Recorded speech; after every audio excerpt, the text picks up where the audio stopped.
Kang Ujang, analisisnya dong, sebenarnya apa sih maksud partai-partai begitu menginginkan Pak Jokowi? Salah satunya adalah PAN. Pak Jokowi sudah selesai, apakah faktor elektoral ini masih penting? Pak Jokowi gabung bisa menaikkan suara? Ya, saya sih meyakini soal ketokohan Pak Jokowi ya, yang dianggap ya dalam konteks menjaga ekonomi bangsa ya cukup, lalu menjaga stabilitas keamanan dan politik juga dianggap oke gitu. Nah itu menurut hemat saya ya partai-partai juga menghormati dalam konteks keberhasilan itu. Walaupun memang banyak sisi-sisi lemah dari Pak Jokowi. Banyak lah kita bicara demokrasi juga turun dan lain sebagainya. Tapi ini kan debatable. Tapi kalau kita merujuk pada penelitian riset dunia kan ya sisi demokrasi harus ditingkatkan lagi. Ada banyak celah kekurangan di sini. Tetapi yang saya lihat kenapa Pak Jokowi terus di-endorse ya digadang-gadang ya ingin masuk ke PAN katakanlah, bukan ingin ya ditarik ingin masuk ke PAN. Saya rasa untuk sebagai bentuk penghormatan kepada Pak Jokowi sebagai tokoh bangsa yang memang dianggap ya bagi PAN mungkin adalah berhasil dalam konteks tadi pembangunan ekonomi dan politik ya khususnya gitu. Tetapi memang ya tidak sedikit juga banyak yang mengkritik dari publik ya termasuk kita akademisi dalam 7 tahun terakhir saya juga banyak mengkritisi terkait dengan pembangunan Pak Jokowi gitu. Tapi apapun itu saya melihat apakah ini ada faktor elektoral? Saya begini. Kalau nanti Pak Jokowi selesai ya di di Oktober 20, sedangkan pilkadanya itu di 27 November, sebenarnya sebagai kekuatan presiden sudah hilang. Sebagai ya orang RI satunya. Artinya sebenarnya kalau Pak Jokowi ingin kuat ya berkolaborasi dengan Pak Presiden yang baru Pak Prabowo misalkan mohon maaf ya menitipkan Bobi di Sumut.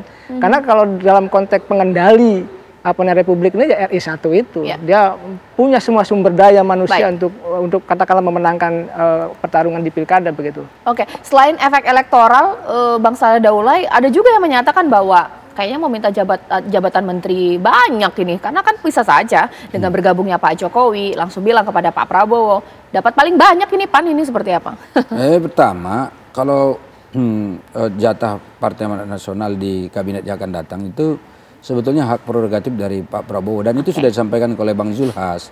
Itu di banyak tempat Bang Zulhas mengatakan ya kami tidak mau mengintervensi dan seterusnya. Dan tentu ya secara rasional kalau diberi kesempatan lebih banyak ya tentu PAN akan lebih senang dan tentu akan lebih merasa bisa berkhidmat lebih banyak untuk bangsa ini. Itu yang pertama. Kemudian yang kedua saya kira relevansi untuk meminta jatah itu sebetulnya tidak pas. Kenapa? Karena PAN itu kan sudah anggota koalisi. Jadi anggota koalisi memang sudah pasti bagian daripada pemerintahan, mestinya begitu. Jadi logika itu sebetulnya nggak tepat juga. Tetapi yang jelas adalah PAN itu tidak merasa pernah mau meninggalkan jasa orang. Jasa-jasa baik bangsa ini, tokoh-tokoh kita ini harus tetap kita ingat dengan memberikan proporsi dan juga tempat-tempat yang mungkin baik gitu. Karena gini, kita tidak tahu ini ke depan seperti apa tantangan kita ya. Dan dengan adanya tokoh-tokoh seperti Pak Jokowi ini, kita bisa menganggap nanti dia adalah pemberi solusi terhadap masalah-masalah yang ada di masyarakat ini. Dan jujur saja kan dengan elektabilitas Pak Jokowi yang sekarang, bukan popularitasnya juga yang sangat tinggi sekarang ini, itu menyebabkan Pak Prabowo itu sebetulnya, Pak Jokowi itu sebetulnya bisa masuk ke segmen-segmen masyarakat ini. Jadi dia masih simpul pemersatu. Nah ini yang dianggap oleh PAN sebagai hal-hal yang sangat penting. Jadi Jokowi itu kita akan memanfaatkan keahliannya dalam tanda petik itu untuk menyatukan semua elemen bangsa ini dalam rangka menghadapi tantangan kita yang tidak sulit, yang tidak mudah di masa yang akan datang ini gitu.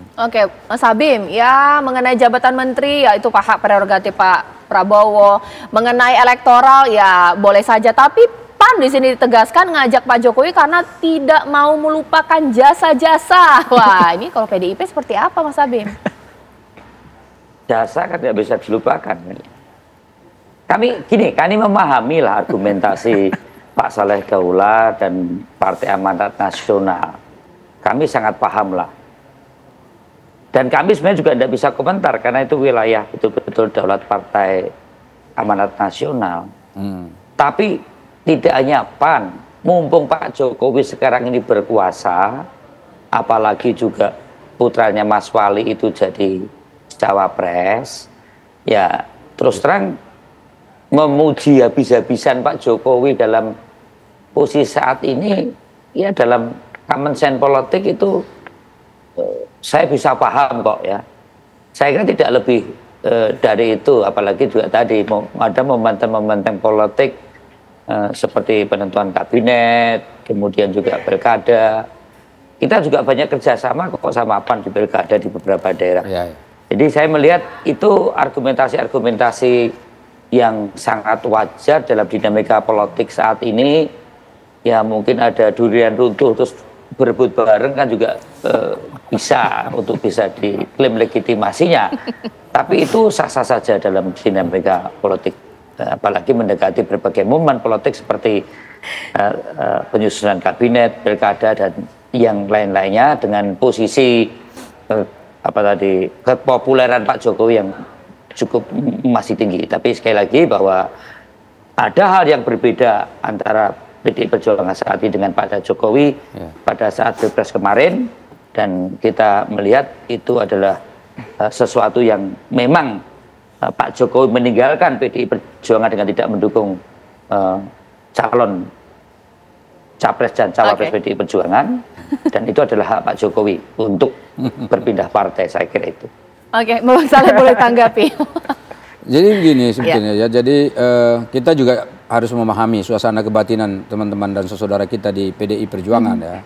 Karena kami dengan Partai Amanat Nasional dengan PDI Perjuangan itu sebetulnya menjalin komunikasi yang sangat baik. Bahkan sebelum penetapan capres-cawapres dulu, ya kita datang ke PDI Perjuangan itu satu-satunya partai yang saya kira diterima Ibu Megawati itu adalah PAN, dan kami diskusi baik-baik di sana bagaimana kontribusi kita secara bersama-sama untuk bangsa ini. Jadi saya kira ini komunikasi seperti ini harus tetap berlanjut. Nah ini persoalan Pak Jokowi nanti katakan kita beri ruang di PAN misalnya seperti itu sebagai bagian dari anak bangsa gitu. Saya kira itu hal yang tadi biasa saja, sebab Pak Jokowi sendiri kan sudah pernah jadi katakanlah bagian daripada PDI Perjuangan. Kita juga nggak pernah menyoal itu selama ini.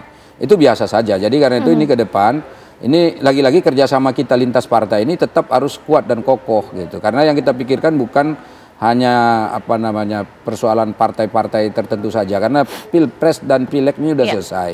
Mungkin pilkada juga sebentar lagi selesai dalam bulan November ini. Jadi yang ke depan yang kita perlu lakukan itu adalah bagaimana mengisi apa yang sudah kita raih dalam dinamika dan kontestasi politik yang baru saja kita lakukan. Dan mudah-mudahan itu mengarahnya pada kesejahteraan rakyat Indonesia. Sediakan malam ini jelas ya bahwa dikatakan oleh Mas Habib bukan dipecat, bukan diambil KTA-nya, meninggalkan PDIP. Jadi boleh juga ini kita tunggu jawaban dari Pak Jokowi, masuk PAN atau enggak. Terima kasih Bang Saleh Daulay, terima kasih Kang Ujang.